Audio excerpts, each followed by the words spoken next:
Hello students, let us learn chapter 4 Structure of the Atom.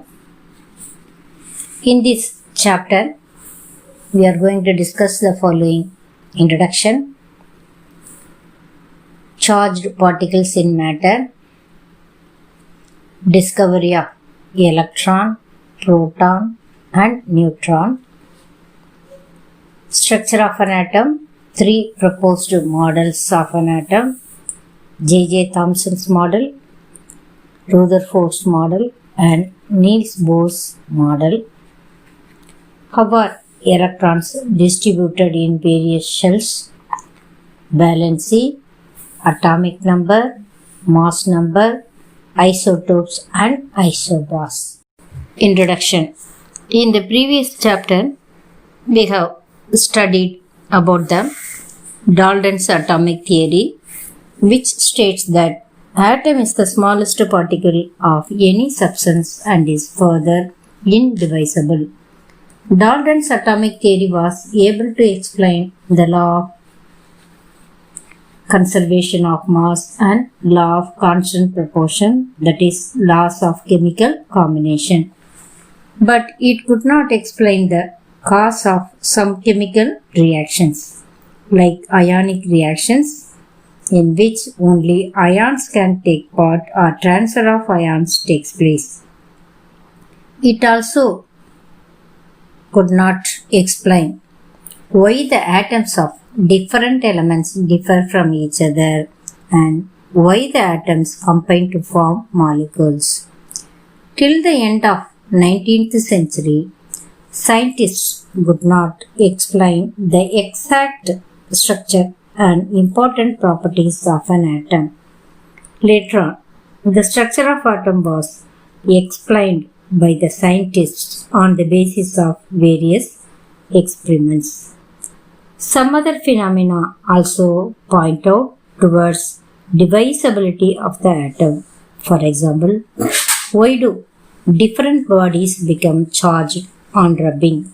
Why do gases conduct electricity at low pressure? Why does the electric current cause chemical change? How does the current flow through a metallic conductor? The first indication about the divisibility of atom and charged particles as constituents of atom came from the study of static electricity. The conditions and the properties of charge which enable conduction of charge. Let us perform an activity to know about the charged particles of a matter. Comb, dry hair and bring the comb near the small pieces of paper. Take a silk cloth and wrap the glass rod with it. Bring the glass rod close to an inflated balloon. What do you observe? Does the comb attract small pieces of paper? What happens on rubbing the glass rod with a silk cloth and bring it close to the inflated balloon? The observations are: the comb will attract the small bits of paper and the glass rod will attract the balloon. On the basis of these observations, we can say that when two uncharged bodies are rubbed together, they get electrically charged. From that, we conclude charging of bodies on rubbing shows that there must be transfer of some particles from one body to another, which proves that these particles are obviously not atoms but some smaller charged particles. This activity proves that on rubbing, the body gets charged. The charged body attracts the uncharged body by creating opposite charge in it. Now the question arises in our mind: what is the charge and where does it come from? This could only happen if the atom is divisible and consists of charged particles. It was found that The charge was due to electrons. When these electrons move out from any body, they create positive charge on that body. The electrons create negative charge on the body on which they arrive.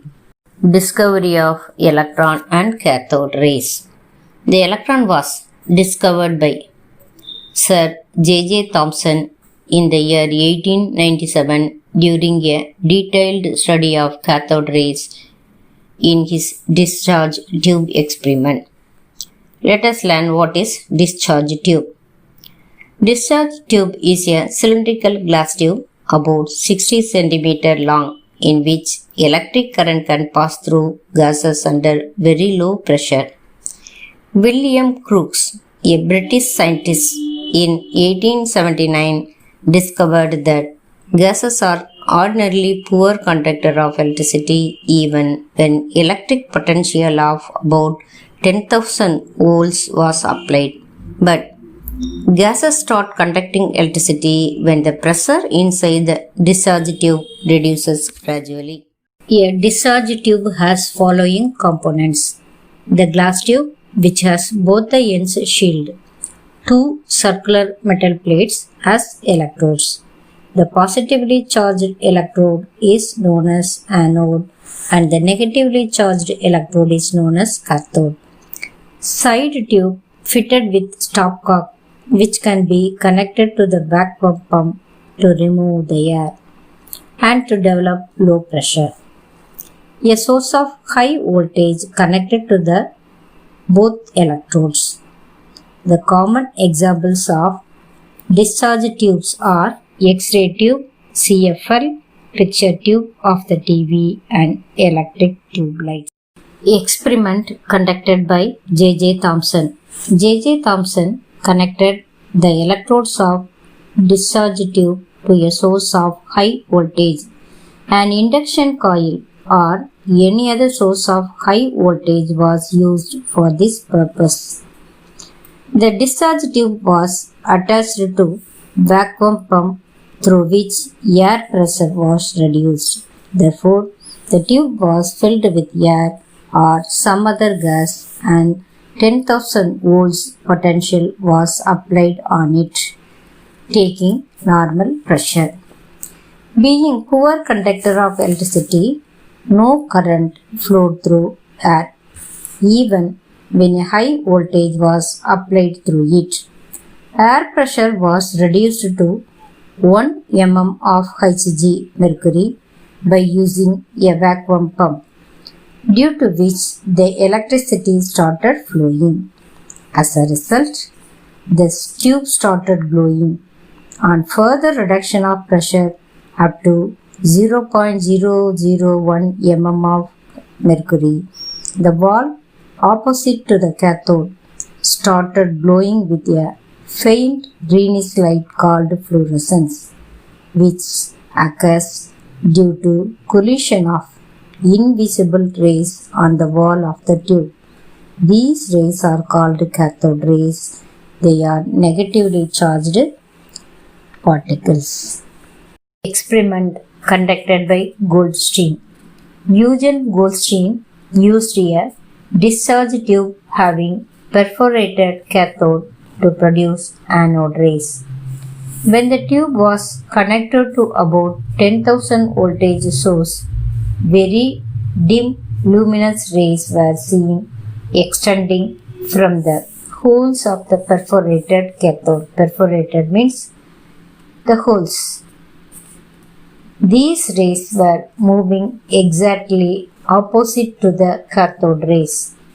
Goldstein concluded that these rays were composed of positive charges. So, he named these rays as Canals Falena or channel rays or canal rays, as they passed through the holes or channels present in the cathode. But the actual nature of the particles of canal rays was found in 1907 when these rays were treated under magnetic field. The experiment revealed that all the particles of anode rays do not have the same mass. The lightest one was formed when hydrogen gas was used in the tube. The anode rays obtained from hydrogen gas are composed of same type of positive particles. These positive particles are named as protons. The mass of the proton was approximately 2000 times as that of the electron. In general, an electron is represented as E and proton as P. The mass of a proton is taken as 1 unit and its charge as +1. The mass of an electron is considered to be negligible and its charge is -1. So, an atom was composed of proton and electrons mutually balancing their charges. It also appeared that the protons were in the interior of the atom, whereas electrons could easily be peeled off but not protons.